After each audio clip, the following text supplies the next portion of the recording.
할렐루야, 토리입니다. 오늘은 2014년 7월 8일 월요일 새벽, 어제 주일 말씀을 정리하면서 출발하는 월요일입니다. 주일 말씀은 은혜와 진리라고 전해주셨는데요. 말씀을 받은 자와 같은 심정으로 말씀을 받고 깨달아야 한다고 하셨는데요. 하나님의 심정을 알고 말씀을 받기를 원합니다.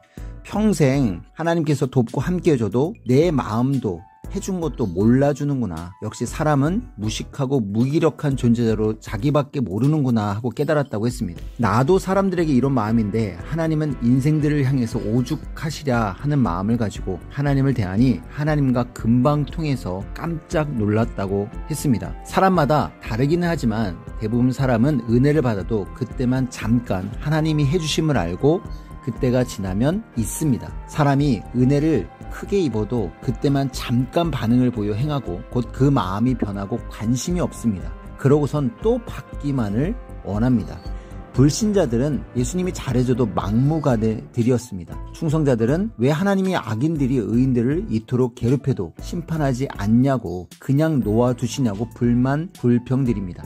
하나님은 회개할 기회를 주시고 때가 되면 공의로운 심판을 하십니다. 예수님은 너희가 소금이 되어주라 하시면서 너희의 착한 행실을 보고 하나님 예수님을 믿고 섬기게 하라고 하셨습니다. 저희들은 은혜를 모르는 사람들에게 은혜를 느낄 수 있도록 어제 말씀 잘 깨닫고 증거해야겠구나 라는 생각이 들었습니다. 여러 가지 일들을 겪으면서 은혜를 자꾸 잊어먹으니까 해결해 줄 때 천천히 두고두고 해줘야 되겠다까지도 생각을 선생님은 하셨다고 했습니다. 왜냐하면 사람이 마음이 금방 변하고요. 또 마음이 변하면 죽는다 하셨는데 선생님같이 생명 구원을 받았으면 생명을 하나님과 예수님께 바치고 어떤 억울함이 있어도 끝까지 그 몸이 되어 살아야만 한다 하셨습니다. 그러면 하나님께서는 그 어떤 어려움이 와도 돕고 죽음에서 살려주시고 또 살려주시고 절대 책임져 주신다고 했습니다. 마음이 변하면 신앙도 죽어서 사망으로 간다고 했죠. 하나님은 은혜를 절대 잊지 말라고 했습니다. 잊으면 죽는다. 은혜를 잊는 이유는 아쉬운 것이 없기 때문이고 받는 고통이 없어서 다른 생각을 편하게 하면서 그 일을 행하고 거기에 빠져 살기 때문이다 하셨습니다. 은혜는 하나님이 베풀어 주는 것이죠.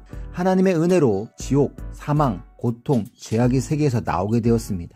은혜를 갚으며 살 때 생명권에서 육신일생, 영은 영원히 살 수 있게 되겠죠. 은혜를 주시면 받고 편하게만 살라는 것이 절대 아닙니다. 은혜도 복음 전하듯이 하면 은혜의 역사가 세상에 전해져서 그 공적으로 계속 은혜를 받게 됩니다.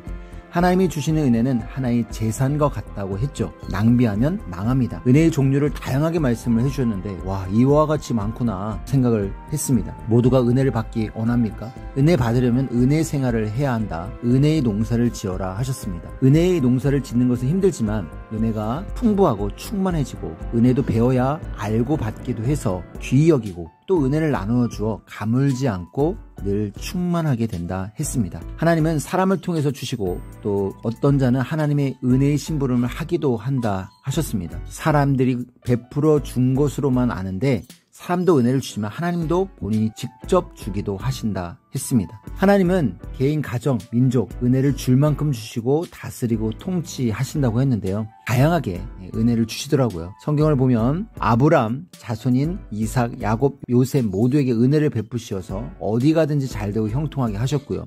신약시대 때 예수님 때도 시대의 사명자가 조건을 세우고 또 따르는 모르는 자들도 사명자를 따라 시대의 조건을 세우며 예수님을 믿고 따라오니 모두 그 후손까지 잘되고 또 형통케 해주셨습니다. 은혜 생활을 계속하면 잘되고 형통합니다. 전지전능하신 하나님의 은혜를 주셔도 그것이 은혜인지를 모르고 자기가 잘하여서 받는다고 생각하고 살면 은혜가 끊어집니다.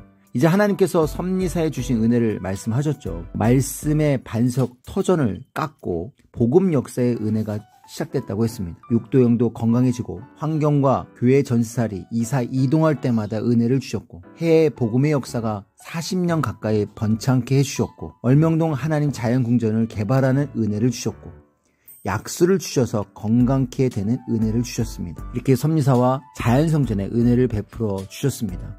앞으로 10년, 20년 더 강대한 섭리사가 되는 은혜를 주신다고 했고요. 섭리사는 하나님의 것이라 창대케 된다 했습니다. 섭리사는 새 역사입니다.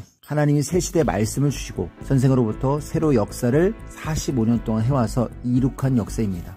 기독교 2세, 섭리 2세가 다 같이 만들어가고 있죠. 또한 은혜의 말씀을 더 전해주셨는데요. 얼람전 죽음의 전쟁터에서 은혜를 베푸셔서 생명을 살리고 또 생명이 죽음에서 돌아오게 되었죠. 인생의 허무함을 느꼈고 육의 죽음에서 목숨을 구하는 일이 귀함같이 영의 생명을 구하는 일이 얼마나 귀한지를 깨달았다고 했습니다. 더불어 왜 민족끼리 형제끼리 싸우는가, 종국끼리 왜 싸우는가, 이념과 사고가 달라지면 싸우는구나 알게 되었다고 했습니다. 마음이 변하면 과거의 은혜 가운데 잘 살던 것도 고통스러웠다고 하면서 달리 말하고 다툰다고 했습니다. 과거에는 왜 고통스럽게 있었냐라고 기뻐하지 않았냐라고 하면 힘들었어도 참았다라고 얘기를 하죠. 전능자 하나님은 행한 대로 대해줍니다. 변하여 마음도 행실도 썩은 자는 정상적으로 깨끗한 자와 같이 놓지를 않습니다. 양과 염소를 쪼개듯 제대로 은혜 생활을 안 하고 자기 중심으로 하는 자는 쪼개내버리는 심판을 수시로 하시죠. 오래전에 섭리사를 나간 자들이 미련한 자만 남고 지혜자는 나간다 하며 나갔으나 하나님은 그 후 하나님으로부터 쫓겨났다고 스스로 깨닫게 그 삶을 인도하셨습니다.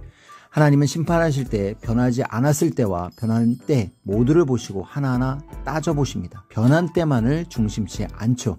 과거에 자기가 각종으로 행한 대로 하나님께 은혜 받은 대로 말하지 않고 달리 말하기 때문입니다. 거짓말하는 자는 성 밖에 쫓아내십니다.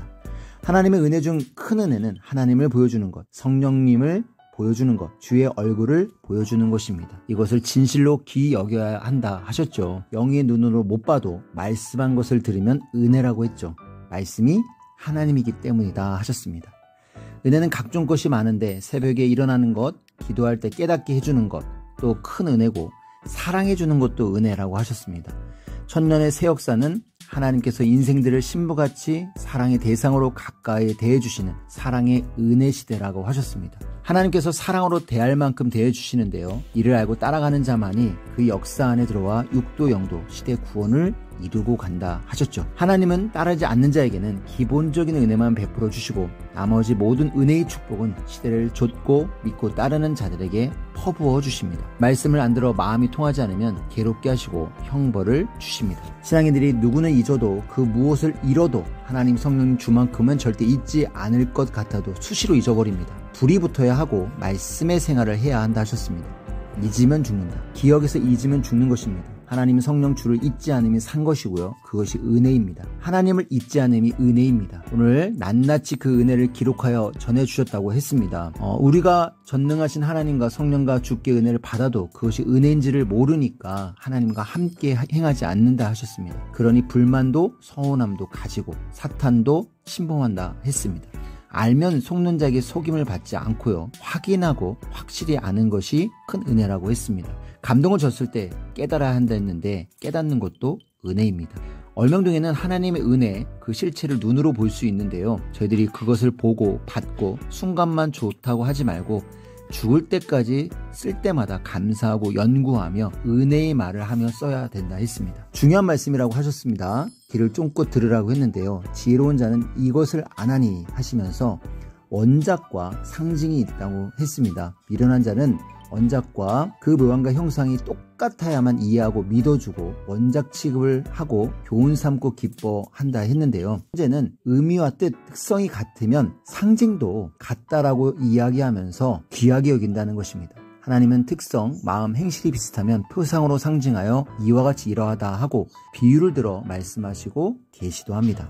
얼명동은 21가지 형상을 가진 신비한 곳이라고 하셨죠. 그래서 오늘 많은 얼명동의 21가지 형상을 이야기하셨는데 오늘은 그 이야기는 생략하겠습니다. 원작, 상징, 모양, 형상에 대한 말씀을 하시며 하나님의 역사를 얘기하셨는데요. 모세를 말씀하시면서 모세 같은 자가 온다라는 이야기를 했는데 예수님은 모세가 말한 자가 나 예수다라고 하며 요한복음 5장 46절을 말씀하셨습니다. 이처럼 모세가 원작이라면 예수님은 상징이 되겠죠. 그러나 상징이 모세와 똑같지 않다고 할지라도 그가 하나님이 기다렸던 예언된 시대 사명자였습니다. 구약의 말라기를 보면 엘리야가 온다고 했는데 실제로는 세례 요한이 왔습니다. 상징과 비유를 잘 알아야 된다는 얘기를 하셨죠. 시대 차원이 발달하여 시대가 다른데 어떻게 똑같은 자가 오겠냐 했습니다. 수천 년씩 발달을 해서 차원이 높아졌기 때문이고요. 그것이 바로 절대 이치고 천륜의 법입니다. 새 시대에 실제 오는 자는 그 시대의 육신 가진 자가 오는 것이라 하셨습니다. 그 사명과 심정으로 오는 것이죠. 예수님께서 승천하셔서 다시 온다고 하는 것도 원본과 또 상징은 다릅니다. 예수님이 가셔서 영으로 오시고 육신 있는 자가 다시 와서 행함이 당연합니다. 영의 세계 하늘나라는 육이 절대 못 가고요. 하나님도 예수님도 육의 세상에서는 육 있는 자를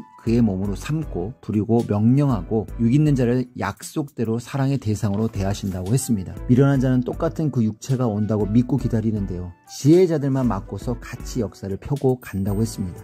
미련한 자는 계속 기다리며 살다 죽는다 했죠. 저희들은 원본과 상징 또 비유에 대해서 잘 알고 이와 같이 이러하구나 라고 깨달아야겠다라는 생각이 들었습니다. 이외에도 21개의 구체적인 얼명동 형상에 대한 말씀을 하셨는데요. 그 형상이 너무너무 자세했는데 정리는 못하고요. 여러분 또 말씀을 다시 한번 각자 보셨으면 좋겠습니다. 얼명동의 형상들이 너무 구체적으로 영상과 함께 보여졌는데 그와 같이 원본과 상징을 통해서 똑같이 생기진 않았지만 진짜 그와 같은 모습이구나 라는 것을 깨닫고 얼마나 귀한 작품이구나 것을 하나님의 역사이구나 라는 것을 증거해주는 귀한 시간이었습니다. 여러분도 동감하시죠? 오늘도 귀한 하루 되시고요. 한 주간도 이 말씀 붙잡고 은혜를 많이 나누고 은혜를 잊지 않는 여러분 되시기를 기도하겠습니다. 자, 인사드리고 마치겠습니다. 하나님, 성령님, 성자 예수님 감사합니다. 여러분 안녕.